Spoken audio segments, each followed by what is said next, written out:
ናብ ትግራይ ዘቕንዑ ጸብጻባት መውጻእ ቀጢሎም ኣለዎም በተጸብጻብ ድማ ሰራዊት ምክልኻል ፌደራል ናብ ትግራይ ንምእታው ከም ዝወሰነ ዝገልጹ ሓበሬታታት እዮም ንብዙሓት ዝዘራረቡ ዘለዎም መንግስቲ ፌደራል ኣብ ትግራይ ዝርከቡ ወታደራውያን ማዓስከራት ንመቆጻር ሰራዊቱን ኣብ ትኽልል ከም ዘዋፍር ንሰበስልጣን ትግራይ ከም ዝገለጸሎም አፍሪካን ኮንፊደንሻል ዝተባህለ መርበብ ሓበሬታ ይጸብጢቡ ዘሎም በመሰረተ ፍልፍላት ዝተወከሰ ጸብጻብ እዚ ስጉምቲ እዚ ኣብ ቀርና አፍሪካ ዘለዎ ጥሪ ዝያዳ ነዳዲ ክውስኾ ከም ዝኽእል ስጋታት እውን በጊስሎም ጀነራል ጻድቃን ገብረትንሳኤ ሕወሓት በሓጸር ግዜን በውሕድ ክሳራን ንምእላይ ካሊ ዝብል ገምጋም ኣብ ቀረባ እዋን ዝገለጸ ኮይኖም ኣብዚ ሕዚ ሰዓት እዚ መንግስቲ ፌደራል ዝለዓለ ቁጥር ዘለዎ ሓይልን ከበድቲ መሳርሕታትን ናብ ዶባት ትግራይ ይጸግዕ ከም ዘሎ እቲ መርበብ ሓበሬታ ስሚሩሎም እዚ ወታደራዊ መንቀሳቐስ እዚ እንተተጋሂዱ ድማ ውጽኢቱ ክሳብ ምግልባጥ መንግስቲ ኣስመራ ክበጽሕ ከም ዝኽእል ወይ ድማ በአንጻሩ መንቀሳቐስ ዕጡቓት ኣብ ኢትዮጵያ ከስፋሕፍሕ ከም ዝገብር ዝግለጽ ዘሎም ቀዳማይ ሚኒስትር አብይ አሕመድ ኣብ ቀረባ እዋን ነዘ ወሽመጥ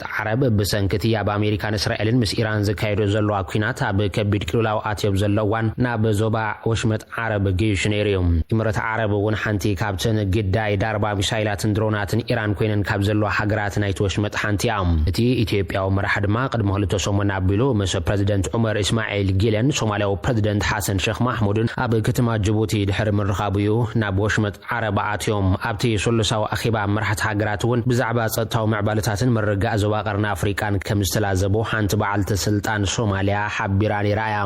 ፕሬዚደንት ኢሳያስ አፈወርቂ ብግዱ ኣብ ወርሒ ጥሪ ዘካየዱ ቃል ምሕተት ኢትዮጵያ ተልዕሎ ዘላ ሕቶ ኣፍ ደገ ባሕርን ዋንነት ወደብ ዓሰብን ብኢምራት ዓረብ ዝተደረሰ ምዃኑን ከሲሱ ነይሮም ኢትዮጵያን ካልኦት ጎረባብቲ ሃገራትን ተጠቂማ በሱዳን ኢዳ ተእቱ ከም ዘላውን እቲ ፕሬዚደንት ወቂሱ ምንባሩ ተዘከርዮም ኣብ ዝሓለፉ 10 ዓመታት ኣብ ኣፍሪካ ጉራው ጽልዋሩ ይናኾነ ይመጽእ ጸንሐ ብሃብቲ ነዳዲ ትፍለጥ ኢማራት ፖሊስ ወጻኢ ኣኑ ቁጠባ ቀዳምነት ዝህብ እኳ እንትኾነ ረብሓታታ ንምሕላው ምስ ሓያሎ ሃገራት ኣፍሪካ ጸጥታውን ወታደራውን ርክባት ተሰላሰላላ ቀዳማይ ሚኒስትር ኢትዮጵያ አብይ አሕመድ እውን መራሕቲ ሕወሓትን መንግስቲ ኤርትራ ናብቲ ሃገር ዳግመ ውግእ ንኽልዓል ምንቅስቓስ ይገብረለው ክብል ኣብ ዝኸሰሉ ዘሎ እዋን እቲ ወታደራዊ ምንቅስቓስ በጊስዎ ዘሎ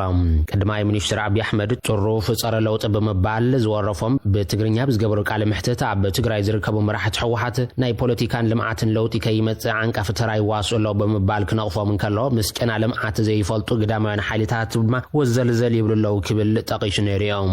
ኣብ ኤርትራ እውን እንትኾነ ምኽንያት ዕንወትን ስደትን ዜጋታትን ኮይኑ ንዝበሎ መንግስቲ ኤርትራ እውን ኣብቲ ብ2015 ዓመተ ምህረት ዘብቅዕ ኩናት ትግራይ ኣብ ልዕሊ ሲቪላውያን ትሕቲ ቅርጽን ከቢድ ግሰትን ዕንወትን ኣውሪዱ ክብል ከሲስዎ ነይሮም መንግስቲ ኢትዮጵያ ነቲ ኣብ ኩናት ኣብ ጎኑ ዝተሰለፈ ሰራዊት ኤርትራ ብኸምዚ ዓይነት ተግባራት ግሰታትን ክኸስስ ንኻልኣይ ግዜ ኮይኑ ኤርትራ ቀድሚ ኢሉ ዝቀዳማይ ሚኒስትር ንዝሃቦት መሳሳር ርእይቶ ኣብ ዝሃቦቶ መልሲ ድማ ሕሱሩን ፍንፉኑን ክትብል ነጺጋቱ እያ ሕወሓት ብግዱ ኣብ መግለጽታቱ ስምምዕነት ፕሪቶሪያ ክትግበር ከም ዝደልን ናብ ልዝብ እምበር ናብ ካልእ ደማዊ ኩናት ከኣቱ ድሌት የብለይን እኳ እንተበለ አብይ አሕመድ በመሰረት ስምምዕ ኣብ ትግራይ ዘተኸይግበር መትከላት ስምምዕ ከይፍጸሙን ዓንቂጹ ሒዝና ዘሎ ሕወሓት ክብል ነቒፎም ሕወሓት ካብቲ ስምምዕ ዘዋጽኦ ጥራይ ዝወሰድ እዩ ብምባል ኣብ ውዕሊ ፕሪቶሪያ ዝፈረመሉ ምኽባር ሕጊ መንግስታዊ ስርዓት ንጎድኒ ገዲፉ ሕጊ ሃገራዊ መረፃን ንጎድኒ ገዲፉ ከምቲ ጭጉራፍ ባዕላ ወቂዓ ባዕላ ተእው ዝበሎም ባዕሉ ካብ ሕጊ ወፂኡ ከብቅዕ ዳግም ጎንጥ ንምልዓል ምምኽነይታ ይገብረሎ ኢሉ እዮም ባጀት መንግስትና መንዝዒ ቀለብ ዕጡቓት ይገብር ህዝብን ካብ ልምዓትን ወፍርን ክርሕቕ ይገብር ወርቅን ማዕድንን ትግራይ እናመዝመዘ መግዘ ጽዋር ይገብር ኣሎ ክብል እዩ ኣብዩ ዝኸስስ ድሕሪ እዚ ተደጋገምቲ ክስታት እምበኣር ሰራዊት ፌደራል ኣብ ትግራይ ኣብ ዝርከቡ ወታደራውያን ማዓስከራት ንኽሰፍር ኣብ ምርዳእ ከም ዝበጽሑ ዝገልጹ ሓበሬታታት ደጊሞም ምቅላሕ ጀሚሮም ዘሎም እቲ ሓበሬታ ዝተመጣጠነን ግጉይን እቲ ዝንዛሕ ዘሎ ሓበሬታ ድማ ናብ ሕብረት ዝተሰራጨወሉ ኣገባብ ፍልፍል ይኹን ከሳኽዖ ዘድልየ ሽቶ ግልጽ እዩ ክብል መግለጺ ቤት ጽሕፈት ፕሬዚደንት ትግራይ እውን ሓቢሩ ነይሮም ኣብ መንጎ ሕወሓትን ፌደራላዊ መንግስትን ዘሎ ምክሳሳት ኣብ ዝሓየለሉ መራሕቲ ትግራይ ኣብ ዘውፅዎ ተሬር መግለጺ ንወራር ሰራዊት ፌደራል ክንምክት ኢና ምባሎም ዝፍለጥ እዮም ኣብ ወንበር ሕወሓት ዶክተር ደብረጽዮን ገብረ ሚካኤል እውን ብምኽንያት መበል 51 ዓመት ጽምብል ልደት ውድቡ ኣብ ዘሕለፎም መልእኽቲ መንግስቲ ፌደራል ንትግራይ ክወራ ይዳለሎ ብምባል ከሲሱ ነይሮም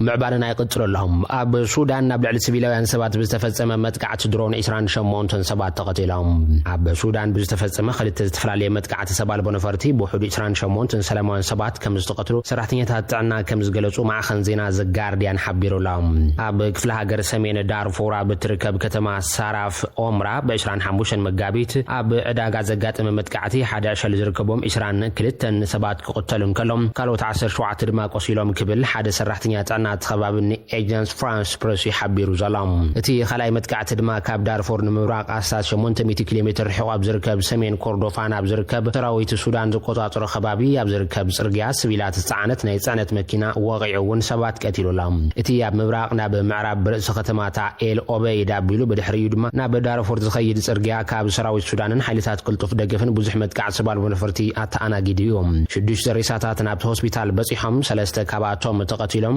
ብተወሳኺ 10 ቆሲሎም ክብል ሓደ ፍልፍል ኣብ ከተማ ኤል ራሃድ ዝርከብ ሆስፒታል እዩ ንኤኤፍ ሓቢሩ ዘሎም በ10 መጋቢት 2026 ኣብ ምብራቅ ዳርፎር ኣብ ዝርከብ ሆስፒታል ብሰባል ቦነፋሪት ብዝተፈጸመ መጥቃዕቲ 4 ሰባት ክሞቱን ከለው ካልኦት 89 ድማ ከም ዝቆሰሉ ድብጥዕና ዓለም መግላጹ ኣዘዝከርዮም